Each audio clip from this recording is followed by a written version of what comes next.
Story of Shiloh. It was the last freehold in North Carolina. Since the Civil War, black folks owned this land. We own this land. Only the rich folks want to come and take it. They want to make it into a business paradise. And with the working people of Shiloh, they want to work. Shiloh is a small majority black freehold community in Wake County, North Carolina. It is right next to the Research Triangle Park, a high-tech area of development, and the Raleigh-Durham International Airport, two areas with soaring real estate prices. After the Civil War, freed slaves formed the community of Shiloh. Historically, people farmed and grew their own food, and later began traveling to regional industrial areas for jobs. Life has been hard, but good in Shiloh, as it is a united community. People have owned some land and have often owned their homes. To the people who formed this community, Shiloh meant refuge from slavery and oppression. Today, Shiloh citizens know that something has killed dozens of residents. All farming has stopped. Since August of 1988, Shiloh residents have lived in fear that they are being exposed to toxic contaminants in their water, dumped in their community by Coppers, a wood treatment company. It's just been terrible, to tell you the truth. And I've been afraid to bathe with it. Sometimes I would even take my son down to my mother's and give him a bath because I was afraid of bathing with it, and especially cooking with it. So we canned our vegetables and all from the garden to run us through the winter time. So now at this particular time we're scared to do that because of the contamination in the ground. We think that also come up and be in the vegetables. This fish pond that's behind my house, the fish in it that are so toxic that there's nowhere in North Carolina is it approved to burn, bury, or store the fish that is in my pond that my family has been eating. The Shiloh community has effectively fought against what they call toxic terrorism by coming together and working through their own organization. Shiloh is one of many African American communities in the U.S., but especially the South, where hazardous waste sites are disproportionately found. Drawing from EPA and U.S. Census data, the United Church of Christ published a nationwide study in 1987 that concluded, race is the most important factor that determines the location of commercial hazardous waste facilities. Also, 3 out of every 5 African Americans live in communities with uncontrolled waste sites. The Black Belt South, or the majority African American counties that form a crescent shape in the South, is the area most at risk in the entire country. Of the 50 states, North Carolina ranks next to last in both the average manufacturing wage and the percentage of unionized workers. The corporate toxic terrorism on the Black Belt community of Shiloh puts the residents there even more at risk, since they already face the double oppression for being black and for being workers. It's very hard to make a living. A lot of people who live in Shiloh work in industries that pay minimum wage or slightly higher, $5 or something like that an hour, and most people have to work part-time jobs too. If we get sick or anything, we're not even able to pay the doctors and the hospitals and all like that when we're having to pay $1,000 a day or whatever the case may be. The Shiloh community has long recognized the need for organization to address these oppressive conditions. Shiloh has a history of struggle. From the end of slavery, people, struggling to own property, the community just struggling to make their own survival. The community had a co-op, where people bought and sold their goods there. In 1985, the Shiloh community, under the leadership of women from the Home Demonstration Club, formed the Shiloh Coalition for Community Control and Improvement to unite against the development attacks on the community, such as industrial and airport growth, property value inflation, road development, zoning changes, and foul and depleted water. The organization achieved a number of victories on roads and zoning. The Black Workers for Justice provided organizational assistance, helping the Shiloh Coalition to develop its course of action. The Shiloh Coalition was closely united to the church, which has been a unifying force in the community. The main goal of the Shiloh Coalition for Community Control and Improvement is just that, community control an improvement to maintain a certain standard of living in the community and have control over uh, what the future of our community will be like. Today, the Shiloh Coalition is focusing much of its organizing efforts on the toxic terrorism in their community. So one of the first steps was gathering information and investigation, and then shortly following that, meetings to let people know, what had going on, and make them aware of the contamination of the wells, and then set up a program with how to deal with that.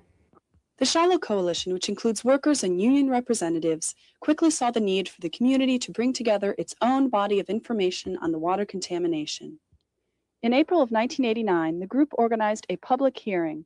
This event combined the input of community members, workers, and their allies. We invited different elected representatives there to hear what was going on. We had panelists who were labor leaders in the area, community leaders, legal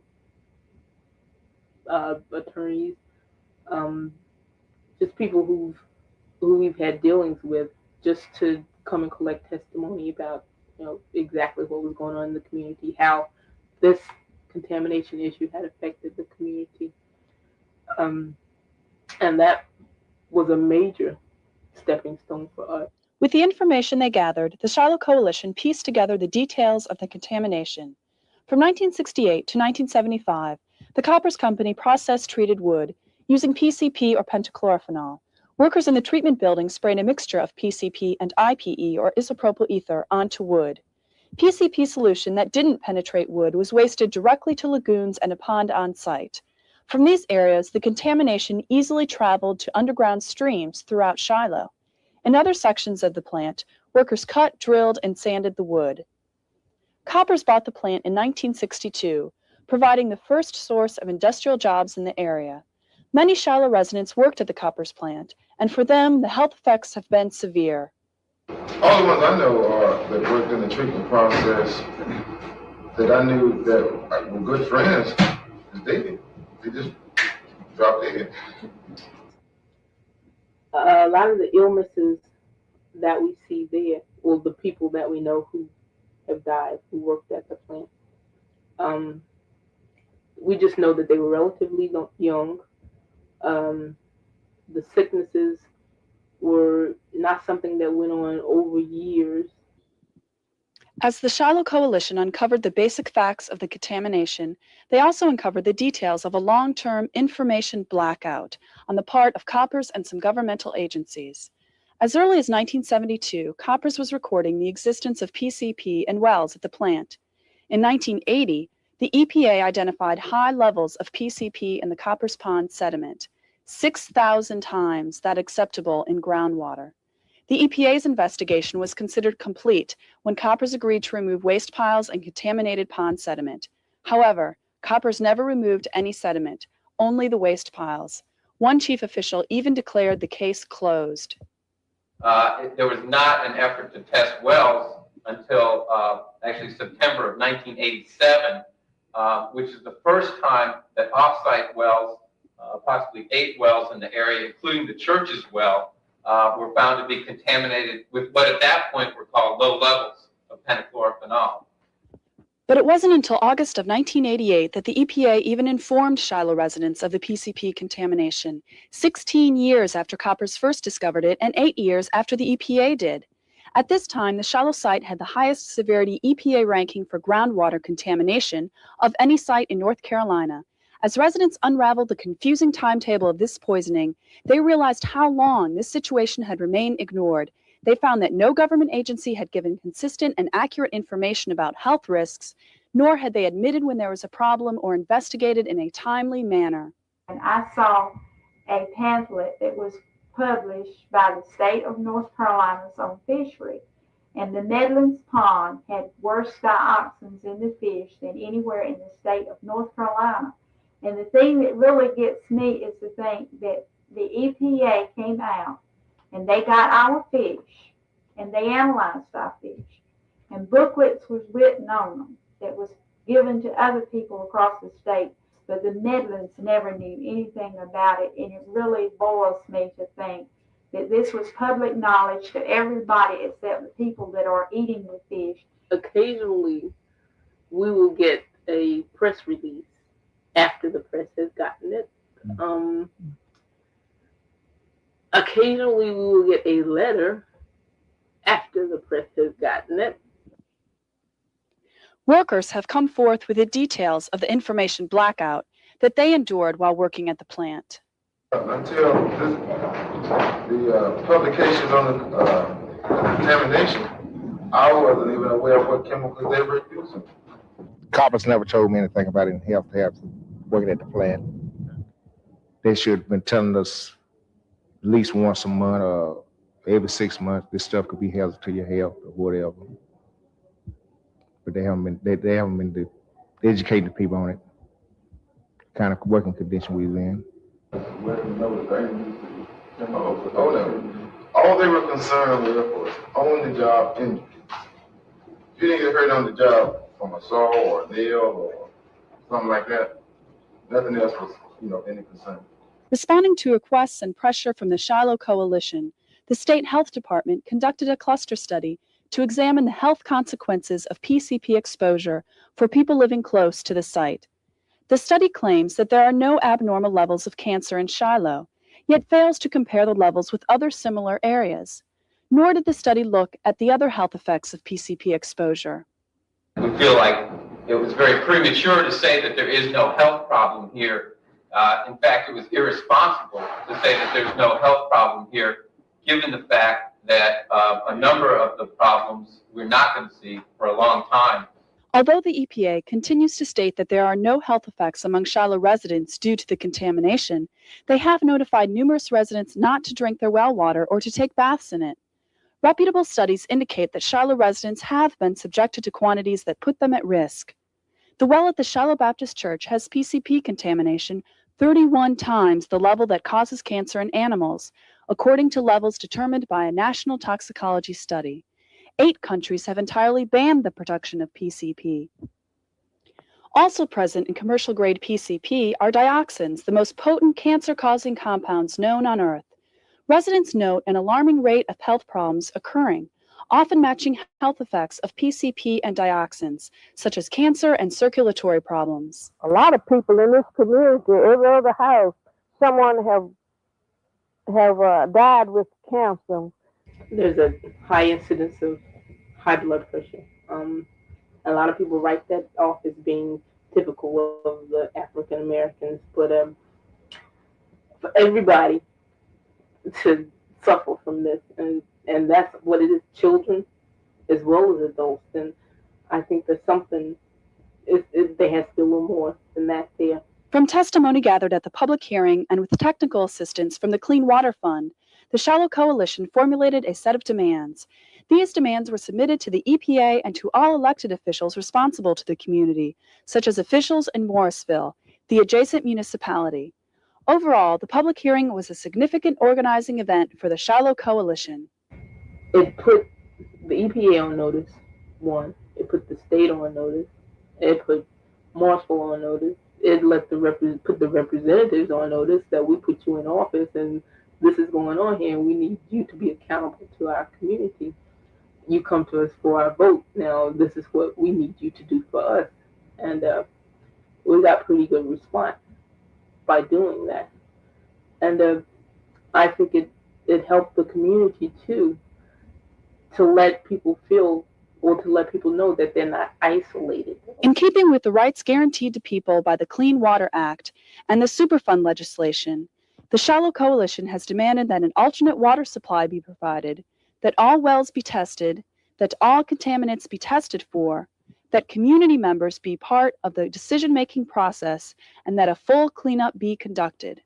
They have also demanded a community and worker health screening. In the spring of 1990, the union at the plant tried to get a company-paid health screening during contract negotiations, but were told that the cost was too high. Overall, due to the widespread abuse and repression of Southern workers, union members at the plant have feared losing their jobs, and this has kept them from forcing the company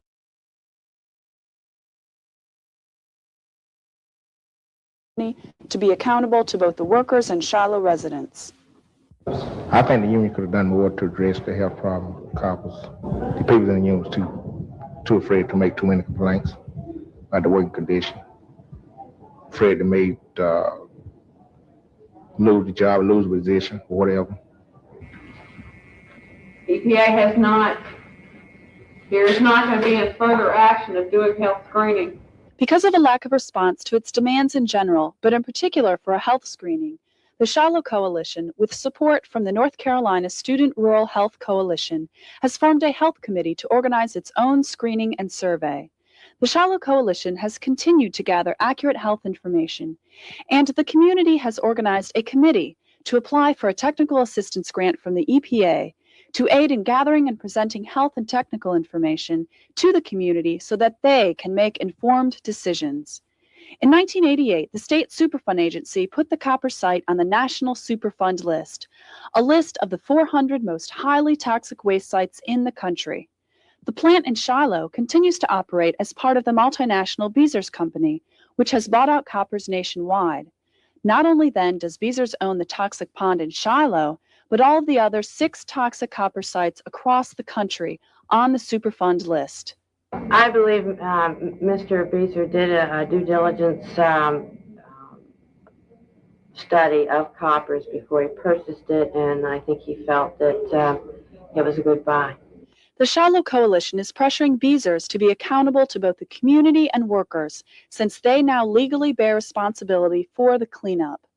If they have messed up, I think that they ought to clean up. No more than right. And then I would like to work with the community, and we are in the process of preparing newsletters and trying to respond to questions. I have learned that dealing with Beezer, they don't always tell the truth. I started working on the site in September 1988, and since that time with the quarterly monitoring and the work plan, we've probably spent in the neighborhood of $250,000, probably. This beaver and copper, they'll spend $10 million to keep you from getting 10 cents. I think the thing that also gets me upset is the fact that this company contaminates fish, contaminates surface water, contaminates groundwater, soil, people's wells. It's never been fined, it's never been penalized, it's never been cited for violating any state or federal regulation. The Division of Environmental Management has never even come out here. From the Shiloh Coalition's interaction with the Coppers and Beezers corporations, they have discovered that the companies have followed the path of most other corporate contaminators, putting profit before people. However, the Shiloh Coalition has been able to force Beezers to pay for a connection fee for Morrisville Water and to pay for installing more water lines. In an attempt to clean up toxic sites first, and then later get responsible companies to pay for it, the federal government has set up the Superfund process. However, because of the federal government's lack of a commitment to adequately fund this process, the EPA must bargain with industry to conduct investigations and then cleanups of toxic waste sites. Well, I think EPA needs to come in and clean up. They haven't cleaned up one thing since this whole thing been going on. The cost is a big factor in what Beezer is sampling. And they're sampling everywhere. That would be the next point for the contamination to migrate.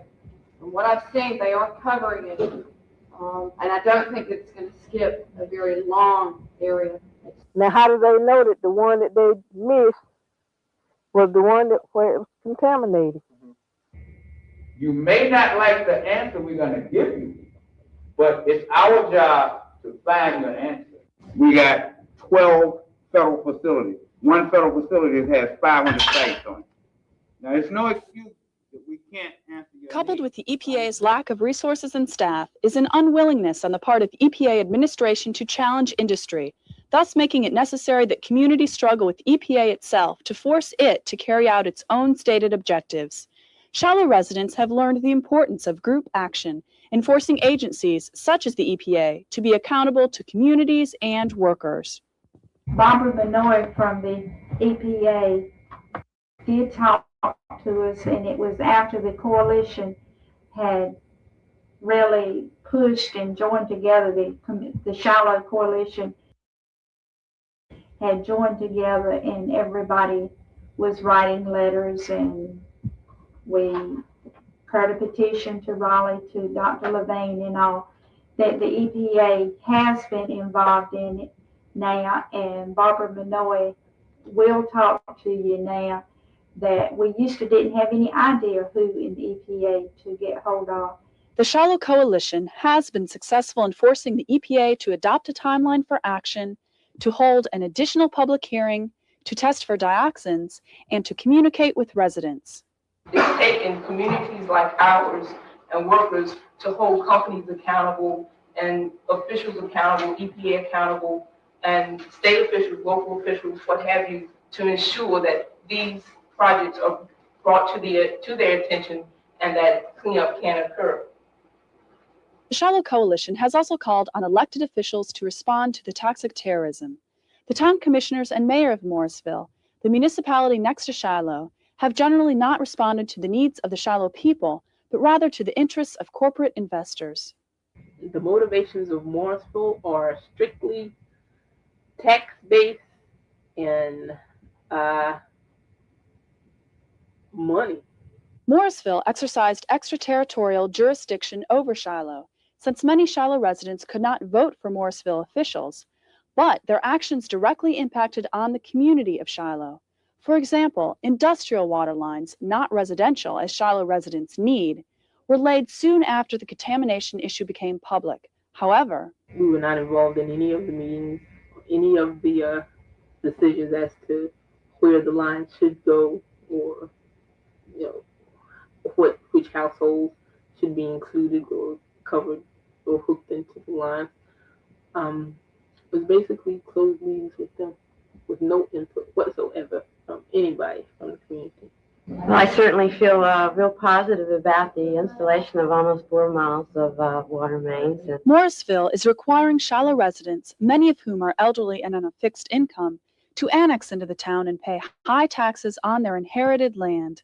And we've also taken a stance that with the lines that are being put in now, that people who are not annexed into the town of Morrisville should not be forced to annex simply to have access to the water itself, because people are not responsible for contamination. And we feel that basically this is a form of blackmail in order to force people to annex in order to get water for something that they had no control over to start with.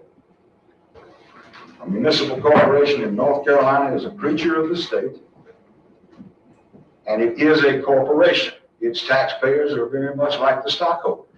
If somebody wants the services, the urban services offered by the city, then they join in with the city. The only reason I annexed due to the water. Well, I really don't think they're giving me anything by annexing.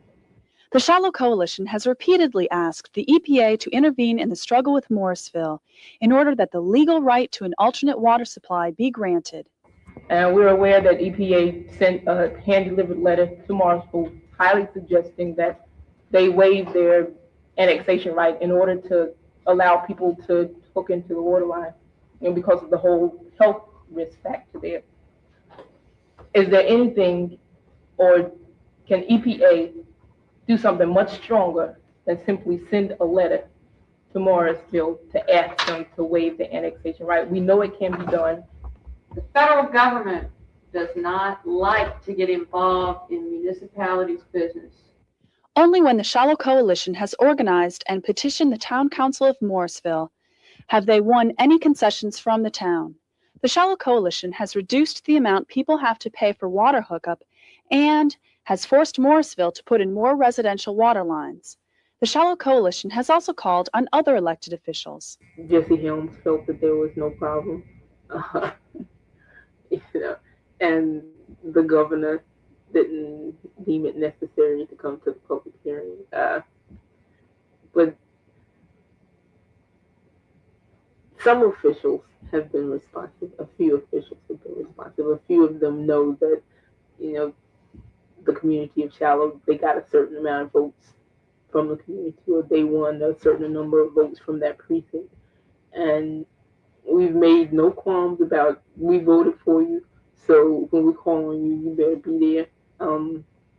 we have no problems telling people that we want you to be accountable to the community, and we'll vote on you based on how you support our community. Because Shiloh is an unincorporated community, like many rural African American communities throughout the Black Belt South, it does not have as much local control and the political power it would have if it democratically controlled its own resources. Not being incorporated, in my eyes, has been a barrier to the work because we've had to deal with a lot of problems we wouldn't have had to deal with if we were incorporated, namely zoning issues. If you're incorporated, you control how things are zoned around you. Therefore, you control what kind of development goes on around you. The relationship with the EPA and with Beezer would be totally different. There wouldn't be this backroom meeting atmosphere type thing. Things would be much more above board. People would know, what was going on. Nonetheless, the Shiloh Coalition continues to fight for the will and needs of its citizens. Like dozens of other toxic sites across the country, the EPA has been willing to take decisive action only after community is destroyed. But Shiloh is different because people are fighting back and organizing. You're looking at one of the best cases in the country of a community coming together and getting something done. Clearly, we've seen from Shiloh that government is not going to play the leading role in ensuring that this environment is safe for us to live in, safe for our children to grow up in. It's only when grassroots people are organized, do stand up, do speak out, are determined to fight, are determined to do whatever it may take to get a situation cleaned up or to get attention drawn to an environmental problem that things happen. Overall, by their organizational strategy, the Shiloh Coalition has challenged the information blackout and gathered their own information, which they have used to educate the community. With this knowledge, they were then able to formulate and fight for their demands, which has forced the EPA, Morrisville, and the Beezers Company to act quicker and to be more responsive to the needs of the community. If the Shiloh Coalition had not joined together and banded the community together, the black and the white together, we would have never accomplished anything. They have a similar problem to this as far as the contamination. Just keep fighting. And if you don't have it in your community, don't let them come. I think if they really want for the coalition, I think some of the people would have just sat back. This is going on all over. It's going on particularly in the South, in the Black Belt South, and poor working class communities. It is a struggle of self-determination. It is a struggle of controlling what goes on in your communities. On the whole, all the battles that we've fought, we've won a majority of them, and we're determined that we're going to win this war in the end.